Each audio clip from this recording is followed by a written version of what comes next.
Oh, good. They did put the frost plugs in it. I was wondering, but did they paint the block? Looks like it. Yeah, they did paint the block. Look at that. You're just doing all the work. Is it 1500 Olson? Or 150 also. 150. Well, we made it back from the machine shop. So some of the parts in here, we got the cylinder heads, the refurbished crankshaft, refurbished connecting rods, all of the engine parts that came with the kit. He did balance the rotating assembly. Block sitting over here on some jack stands. I don't build enough of these to mandate an engine hoist, or we call it engine rotisserie. It's space in my head, but as you see, the new steel main girdle is on here. This should correct the problem of the main caps walking under this amount of torque. This motor combination makes about 540 horsepower and 1,200 something foot-pounds to the tires. So it leans on it pretty good. The rest of the motor seemed pretty good, but after we went through the machining process, we did find that the cylinder or the deck surfaces were pretty uneven. Same with the heads. So that's probably a pretty good reason why I blew a head gasket. So first things first, I need to get the main caps off the thing, put the bearing shells down in it, mic the crankshaft, set my dial bore gauge. I need to check the clearances on all the mains.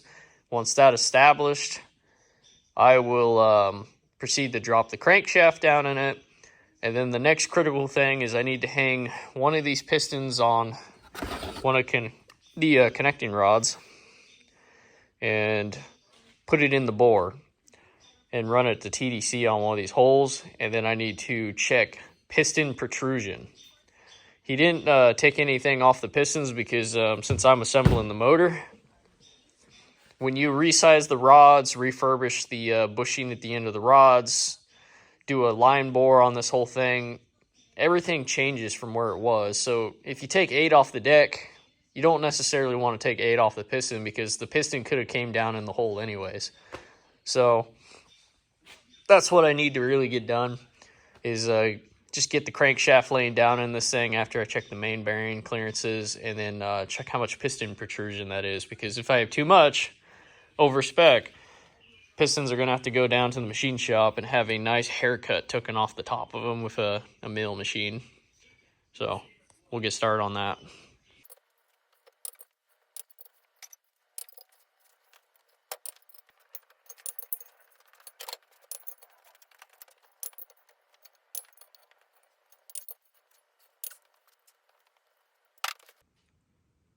Okay, so now that we got the mains torqued up and the bed plate all torqued up, bearing shells are in. Now we're going to go in and actually check the clearances on this thing. So I have a pretty rudimentary set of mics here, and then I also have a dial bore gauge, and we're going to set these up. But first I need to get the crankshaft out of the bag over here so I can start miking the mains and setting the dial bore gauge to them. So, fortunately, setting the micrometer, it is right at the edge of the 3-inch. It's actually off the scaling, but there's still thread engagement, so it's just fine. All we're doing is setting the dial bore gauge for this, so just kind of put it around the main.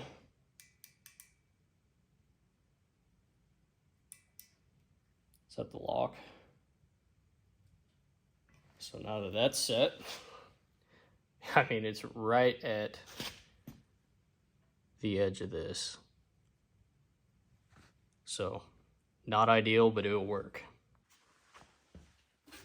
So, we're going to go ahead and set it in the vise. Now, when you're setting a micrometer in a vise, be very gentle, because a little bit will distort the bridge. So, you just kind of put a rag in it, snug up to just kind of hold it. That's all it takes. All right, so now that I have the proper length rod in the end of the tool now, we can work on setting the dial bore gauge in it. So what you want to do is just pull it in here, in this point here. You want to hold it as centered as possible, These things are kind of a convex shape. So there's a center point right in the middle of it, and it's kind of rounded.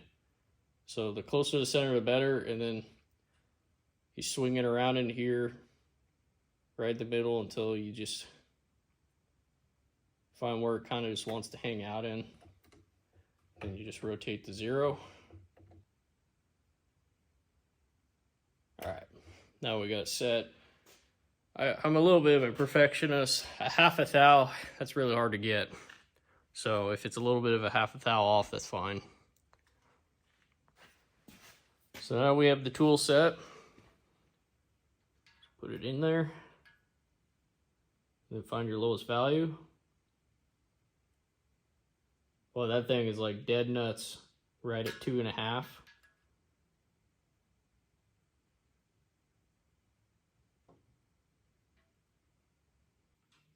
So we'll zoom it in for you guys so you can see it better.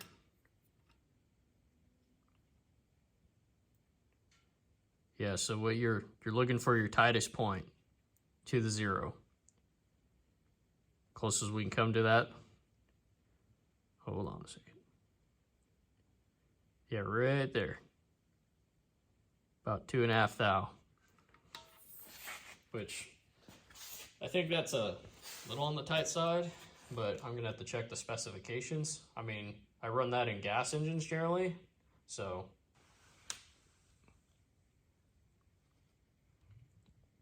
Well, we mic'd out the mains. Everything checks out. About 2.5 thousandths. I thought that was a little bit tight for a diesel, but pretty sure it seems to be the right spec.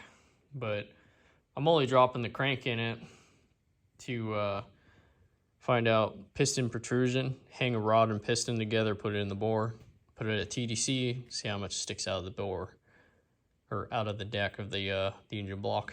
But that's kind of what I'm working on right now. So that way when I kind of get all my answers together, see if everything's good to go and I can keep going, or I need to take some stuff back to the machine shop and have them do the finishing work and then put it together. But we'll go ahead and set you guys up so I can drop the crankshaft in this motor.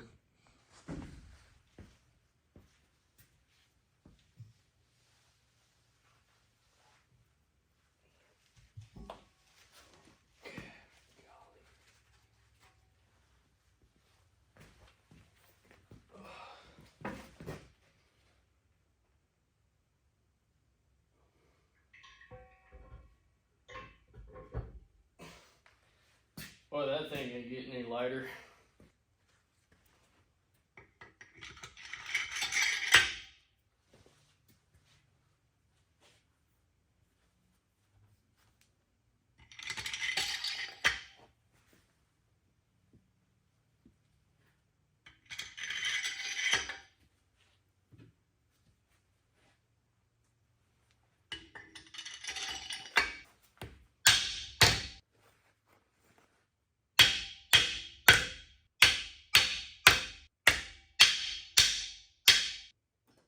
So about this point, probably put the lower washers on. It's kind of hard to get the socket down through the holes of the main girdle. A little bit tight around here, so we'll just go ahead and lube them up with some ARP lube. Put them all down, then we'll set the girdle on it. Crankshaft down on the block, rotates nicely. Just like to use engine oil. This thing ain't planning on sitting a whole lot of time between me putting this thing together and putting it in the truck.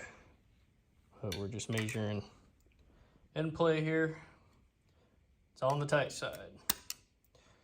Not enough that I want to mess with it though. You know, the perfectionist would stick the bearing shell half on a piece of glass with sandpaper. I don't know, like 220, 400, and just run those bearings, those thrust bearings, around to knock some material off it to get some more thrust out of it. But 5 thousandths is within the spec, even though it is the tightest part of the spec. But I've put a lot of motors together with that and never seen any bearing material down in the oil pan, so we're gonna run with it. Next thing on the list, connecting rod here, one of them. Just cleaned it all up, got everything nice and clean. Now we got 2 bearing shells. We're gonna put the 2 bearing shells in the connecting rod, put the rod up in the vise, torque the rod down. We're gonna measure or mic the journal that it's gonna sit on, and then we'll move the mic back over there, reset the dial bore gauge, and then run the dial bore gauge inside the connecting rod. Make sure we're within spec on the connecting rods. I expect it should be 2 thou, but we'll see here in a moment. So I'll get to it. So the old stock 7.3 connecting rod bolts, they torque to about 80 foot-pounds. Now, the internet purists will say that you need to do this in steps, and I guess they have nothing but time on their hands, because it don't matter to a guy like me.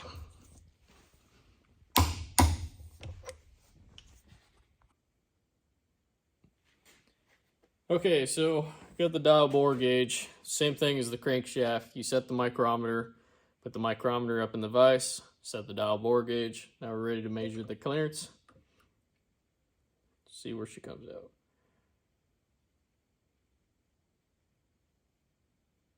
Well, if I'm reading that right, that's like 3.5 thou. That's pretty wide. Interesting. Normally, the rods are a little bit smaller than the mains. So the mains are set at 2.5 thou, but the rods are 3.5. Let me do some checking on that. All right, did some digging. It's within spec, but it's on the large end, which is all right. I don't mind a little more oil clearance. Usually a little bit better off. Sure, you'll probably go down a little bit in oil pressure, but I doubt I'll see it in this engine. A little extra oil flowing in between the bearings keeps them cooler. It also increases the oil wedge, especially with this engine being kind of a high performance motor. A little bit better to have a little more oil in between there. So, not going to hurt my feelings.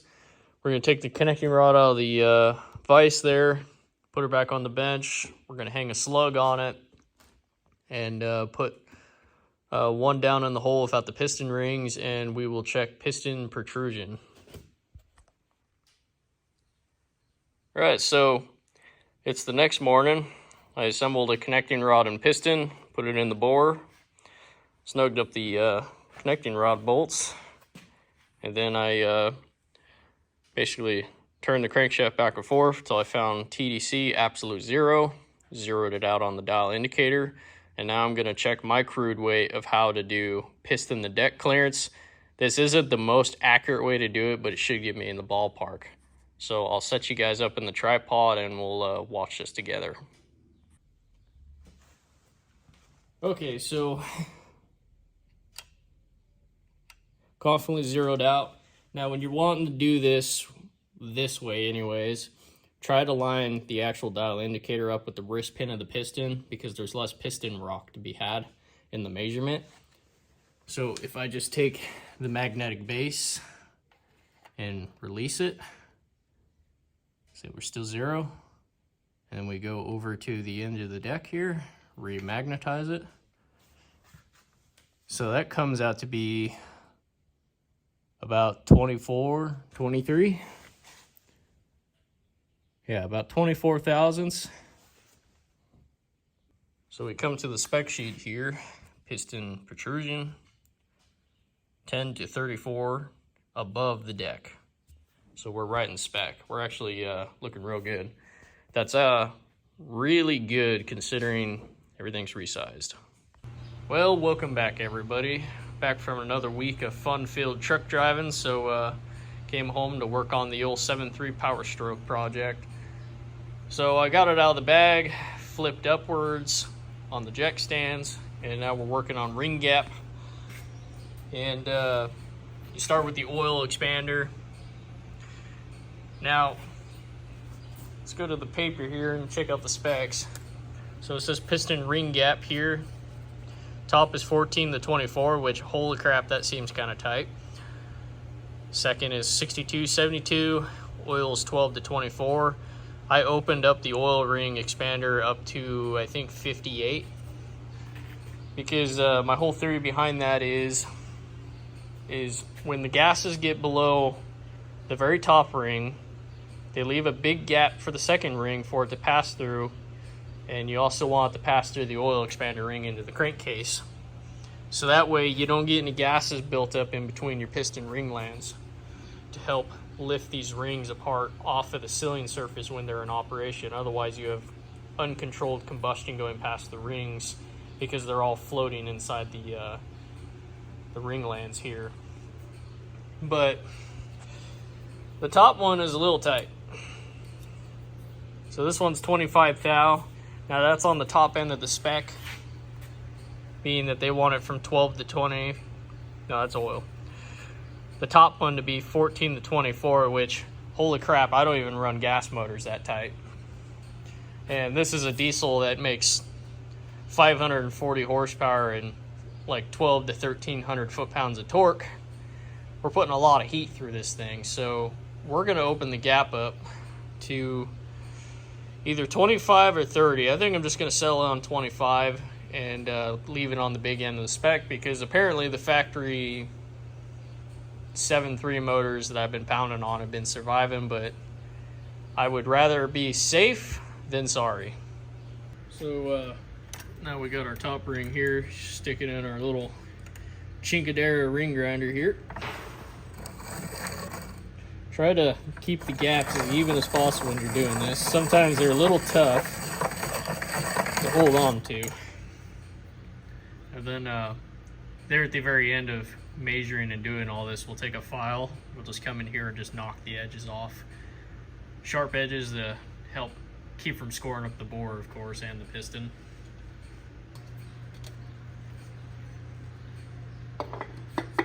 Use the piston to square it up in the bore. And then we still can't get the filler gauge in it. It feels like it's gonna go in, but it's not, so we'll take off a little more. All right, now that I've pulled it in and out of the bore a few times using the ring filer, finally got this 25 thousandths filler gauge slipped through there. And the whole reason for doing all this is when you're out there doing the hell yeah brother, putting it on that minivan full of kids, making sure that your 7,000 pound truck stays out front, that your two ring gaps don't end up butting together under all that heat and basically destroying the piston, the bore, you name it. Like it's a bad deal when a set of rings butt together. So since this engine runs about 300 more horsepower than stock, that is why I'm opening up the ring gaps. The more gap you got, the safer you're gonna be, and it's always required for making horsepower. Here, I'll try and do it in front of the camera, but not through it, so I can actually see what I'm doing. So you just kind of go in here, just take all your sharp edges off.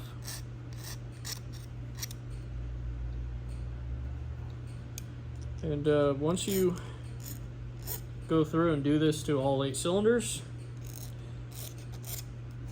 you are ready to put them on the pistons. But I think what I'm going to do is I'm going to assemble one rod and piston at a time, do the rings at a time, put them in the bore. That's just what I feel like doing today.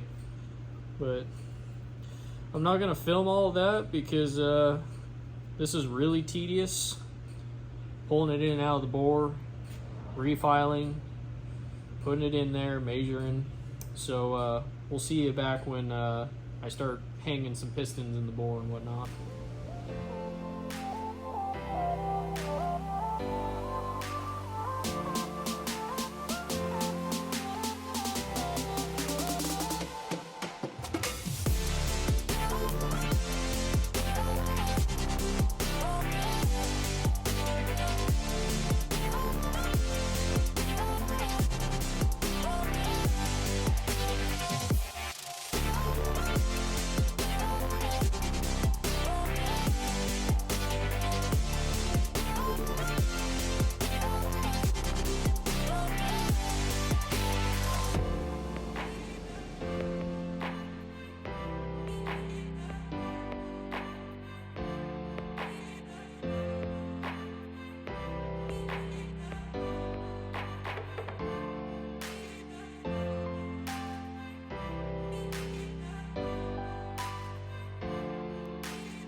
Well, it's the next morning, but last night finished up putting all the pistons and rods in the holes, gapped all the rings.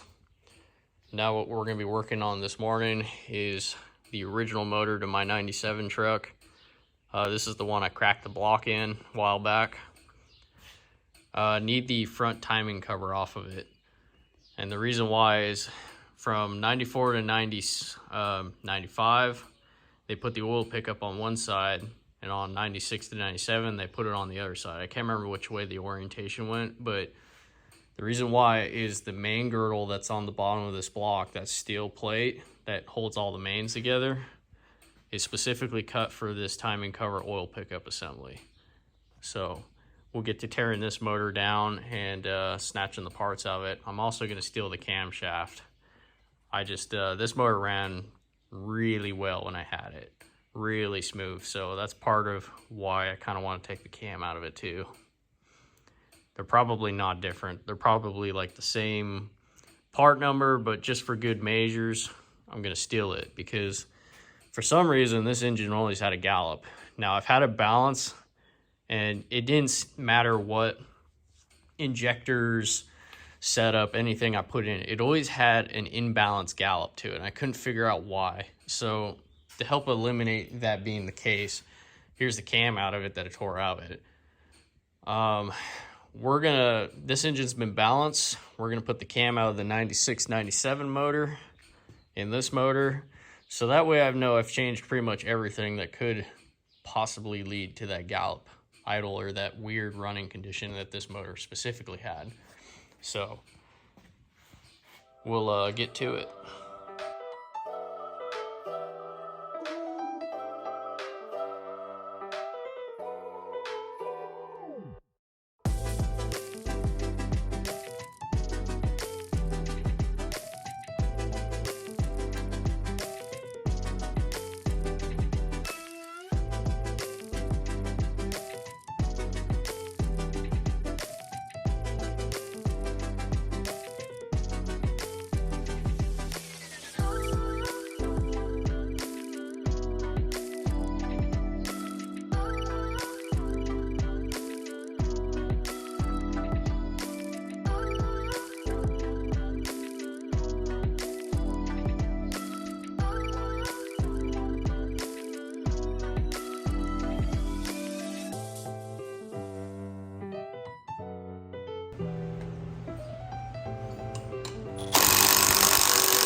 Well, I figured I'd turn the camera on, at least do a little bit of filming of the progress I made. I've made probably a lot more progress than I left off on the last video, but I've been kind of stepping away a little bit from YouTube, just simply because it just gets to be too much at times with my busy trucking schedule. Everything that I want to accomplish just kind of gets in the way. So, but the progress that I've done is pretty much the short blocks, pretty much all together. Set the first cylinder head on, new head studs, all torqued to spec. I'll be working on the second cylinder head here soon. I'll at least show you my favorite part of freshly machined engines is nice fresh aluminum pistons inside a freshly machined block. I don't know what it is, but man, that is so cool to look at. It's too bad we're gonna burn fuel on top of that and make them all black and nasty, but it's all part of it, all part of getting the crew cab back together.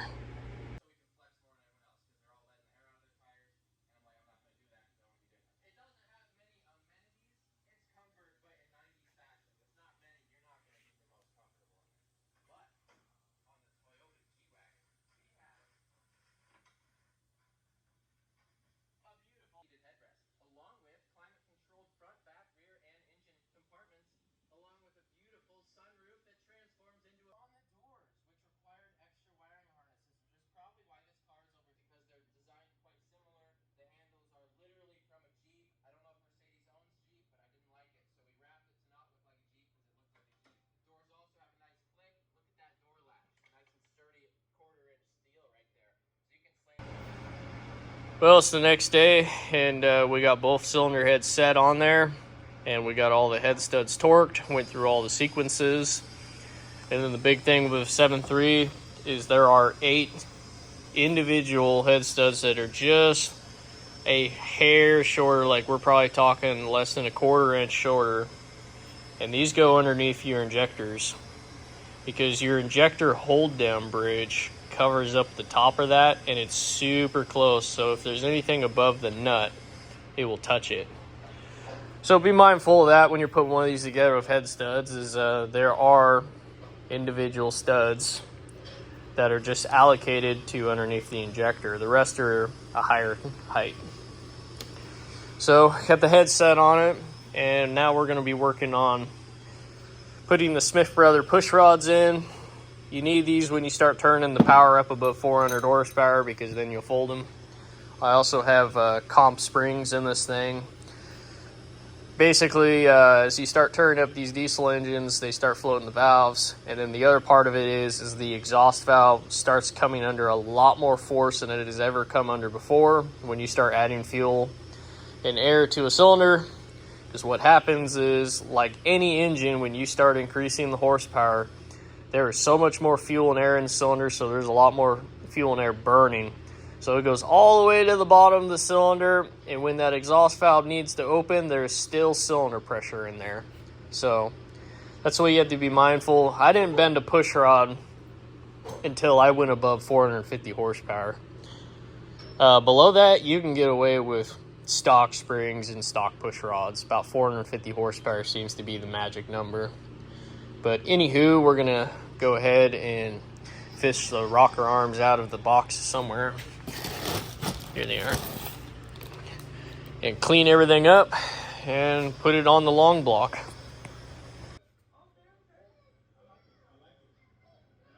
We've seen that at some of the big cascades, and that's why they got the invite. That's why they are here at such a big race like this one. You know, this is great wars.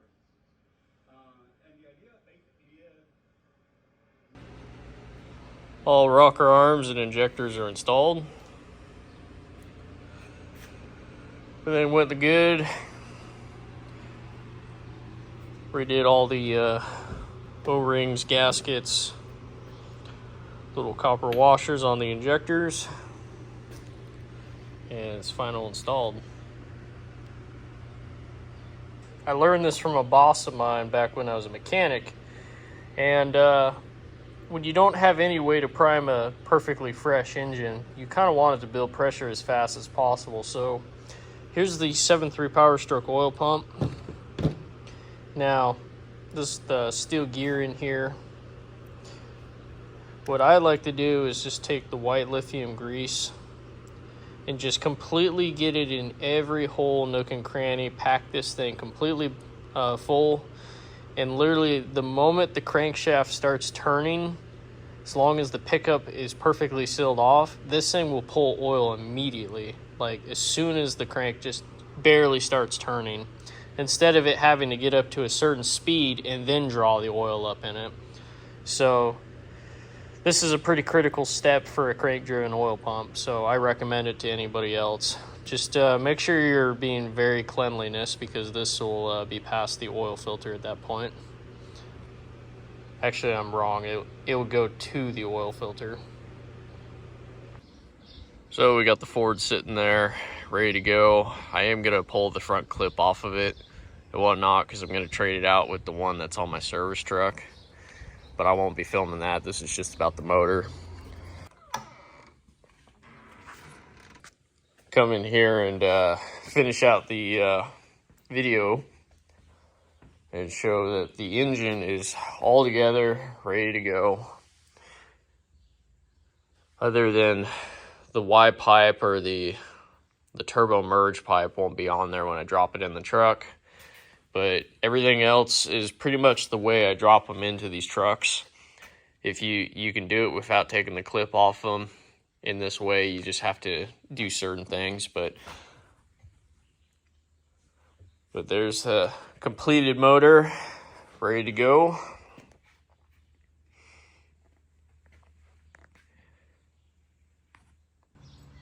Anyways, that's the update. I'm gonna get to work on the truck. The transmission's out for a few weeks or more, so I will turn the camera back on when we start really getting moving back on this truck again. But this video is getting a little long in the tooth, and this was just about building the engine for it. Anywho, thank you for watching, and we'll see you guys all next time.